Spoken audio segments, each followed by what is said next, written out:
प्रत्येक महिन्यातील कृष्ण आणि शुक्ल पक्षातील चतुर्थी तिथी ही श्री गणेशाला समर्पित आहे। कार्तिक महिन्यातील कृष्ण पक्षातील चतुर्थी तिथी ही गणाधिप संकष्टी चतुर्थी तिथी म्हणून ओळखली जाते। या दिवशी श्री गणेशाची पूजा केली जाते। तसेच जीवनातील सर्व संकटावर मात करण्यासाठी उपवास देखील केला जातो। असे म्हटले जाते की गणाधिप संकष्टी चतुर्थीचे व्रत केल्याने व्यक्तीला बाप्पांची विशेष कृपा प्राप्ती होते। तसेच या दिवशी गणेशाची पूजा व्रताचा संकल्प करायला हवा, त्यामुळे आपल्या सुख आणि सौभाग्य प्राप्त होईल। या दिवशी मनोभावे व्रत केल्याने सर्व संकटापासून मुक्ती मिळते। जाणून घेऊयात नोव्हेंबर महिन्यातील संकष्टी चतुर्थी तिथी कधी आहे। तिथी आणि शुभ मुहूर्ताविषयी थोडक्यात माहिती बघूयात।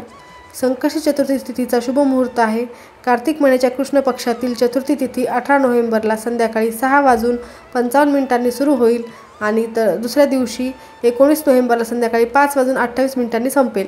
18 नोव्हेंबरला गणाधिप संकष्टी चतुर्थीचे व्रत करण्यात येईल। या दिवशी संध्याकाळी चंद्राला अर्घ्य दिले जाते आणि चंद्रोदयाची वेळ आपण पुढे पाहणारच आहोत। थोडक्यात पूजाविधी पाहूयात व ब्रह्ममुहूर्त, विजय मुहूर्त, संध्याकाळची वेळ, अशुभ वेळ आणि राहुकाळ हे देखील बघणार आहोत। नमस्कार, मी मोनिका, तुमचे खूप खूप स्वागत आहे। पहाटे 5 ते 5:53 विजय मुहूर्त दुपारी 1:53 ते 2:35 संध्याकाळची वेळ संध्याकाळी 5:26 ते 5:53 अशुभ वेळ आणि राहुकाळ 8:06 ते सकाळी 9:26 संकष्टी चतुर्थीचा पूजाविधी कसा आहे थोडक्यात बघूयात। संकष्टी चतुर्थीच्या दिवशी ब्रह्ममुहूर्तावर उठून स्नान करून देवघर स्वच्छ करावे। त्यानंतर सूर्यदेवाला अर्घ्य अर्पण करावे। पाटावर कपडा पसरवून श्री गणेशाची मूर्ती स्थापन करावी। यानंतर त्यांना फुले, सुगंधी द्रव्य, दिवा अर्पण करावा, आरती करावी, मंत्र आणि गणेश चालीसा किंवा गणपती स्तोत्राचे पठण करायला हवे। गणपतीला मोदक किंवा तिळाचे लाडू अर्पण करू शकता। संध्याकाळी चंद्राला अर्घ्य अर्पण करून उपवास सोडावा। या दिवशी दान करणे शुभ ठरेल। उपासनेमध्ये या दिवशी गणाधिप संकष्टी चतुर्थीची कथा वाचावी, ओम गण गणपती नमः या मंत्राचा जप करावा, पूर्ण भक्तिभावाने गणपतीची आरती करावी। उपवास कसा करावा हे देखील बघूयात। संकष्टी चतुर्थीचा उपवास केल्यानंतर दुसऱ्या दिवशी केवळ सात्विक अन्न किंवा फळेच घ्यावीत आणि तामसिक अन्न टाळावे।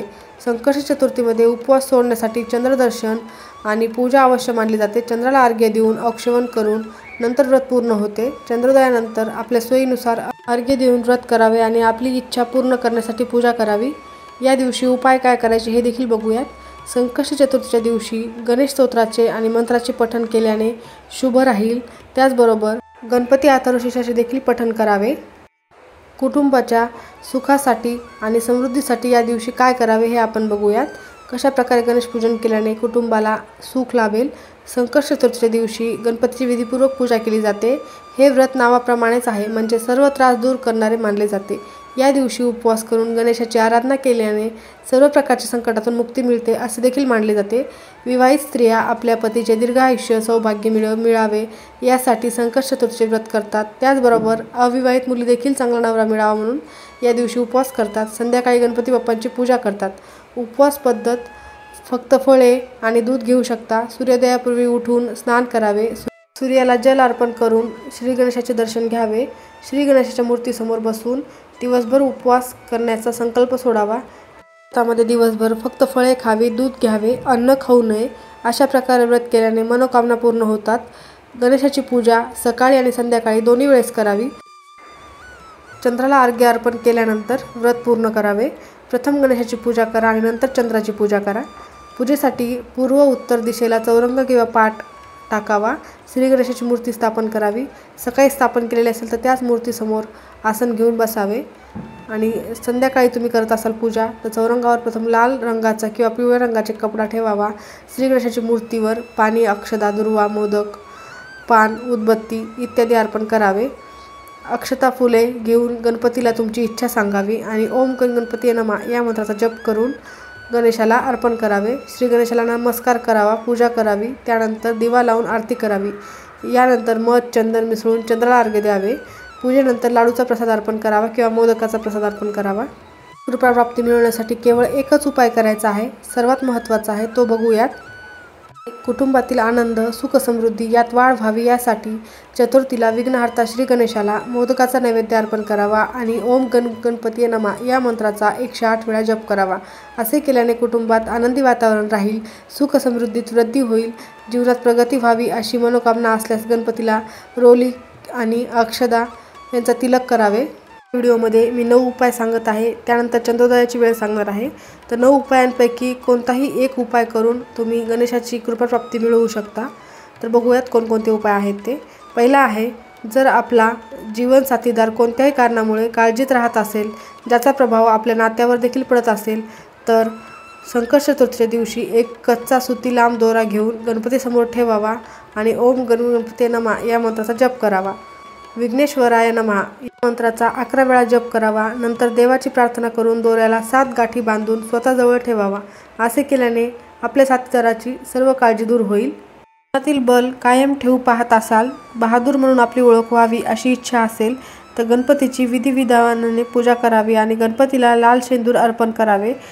गूळ आणि तुपाचा नैवेद्य दाखवावा। असे केल्याने सन्मान आणि बल प्राप्त होईल। त्यानंतरचा आहे, व्यवसाय संबंधी समस्या दूर करायच्या असतील तर गणपतीच्या मंदिरात जाऊन हिरवे मूग दान करावे आणि गणेश चालीसाचे पठण करावे। चतुर्थीला असे केल्याने व्यवसायातील अडचणी दूर होतील। त्यानंतरचा आहे, ऑफिसमध्ये आपले सिनियर किंवा बॉस उच्च अधिकाऱ्याशी चांगले संबंध ठेवू बघत असाल, तर चतुर्थीला गणपतीला पाया पडून गणपतीसमोर आसन मांडून बसावे। मग श्री गणेशाय नमः या मंत्राचा 21 वेळा जप करावा। जप पूर्ण झाल्यानंतर देवाला जास्वंदाचे फूल अर्पण करावे। असे केल्याने कार्यस्थळावर आपले संबंध चांगले राहतील। त्यानंतरचा आहे, जर आपल्याला दाम्पत्य जीवनात गोडवा टिकवून ठेवण्याची इच्छा असेल, तर गणपतीची पूजा करताना हळदीत जरा तूप मिसळून देवाला तिलक करावा। असे केल्याने तुमच्या आयुष्यात नक्कीच गोडवा निर्माण होईल। देवासमोर तुपाचा दिवा लावावा, याने नात्यातील गोडवा टिकून राहील।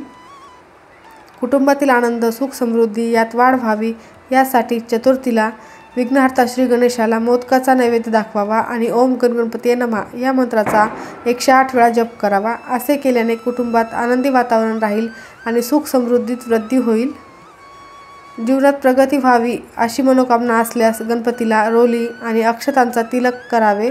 सोबतच गणेश मंत्र वक्रतुंड महाकाय सूर्यकोटी समप्रभ निर्विघ्न कुरु मे देव सर्व कार्येषु सर्वदा या मंत्राचा कमीत कमी 11 वेळेस जप करावा। अभ्यासात कोणत्याही प्रकारची अडचण येत असेल, तर नवीन शाळा किंवा कॉलेजमध्ये प्रवेशासाठी काही समस्या येत असतील, तर चतुर्थीला नारळावर लाल रंगाचा कपडा गुंडाळावा। मनात आपली मनोकामना व्यक्त करत नारळ गणपतीच्या चरणी अर्पण करावे। असे केल्याने सर्व समस्या नाहीशा होतील। विद्याच्या क्षेत्रात प्रगती करू इच्छित असणाऱ्यांनी चतुर्थीला दुर्वाच्या 7 जोड्या तयार करून गणपती बाप्पांच्या मंदिरात अर्पण कराव्यात। असे केल्याने आणि कापुराने गणेशाची आरती करावी। असे केल्याने शैक्षणिक क्षेत्रात विशेष यश मिळते। बघूयात चंद्रोदयाची वेळ काय आहे। तर चंद्रोदयाची वेळ संध्याकाळी 7:34 यावेळेस चंद्रोदयाची वेळ लवकर आहे, त्यामुळे तुम्ही गणपती बाप्पाची यथासांग पूजा करून या उपायांपैकी एक उपाय केल्यास निश्चितच तुमच्या आयुष्यात फरक पडेल। शेवटी विघ्नहर्ता सर्व विघ्न दूर करून तुमच्या सर्व मनोवांछित इच्छा नक्कीच पूर्ण करेल। तुम्ही हे उपाय करून तर बघा। माहिती आवडली असेल तर लाईक शेअर आणि सबस्क्राईब नक्की करा। धन्यवाद।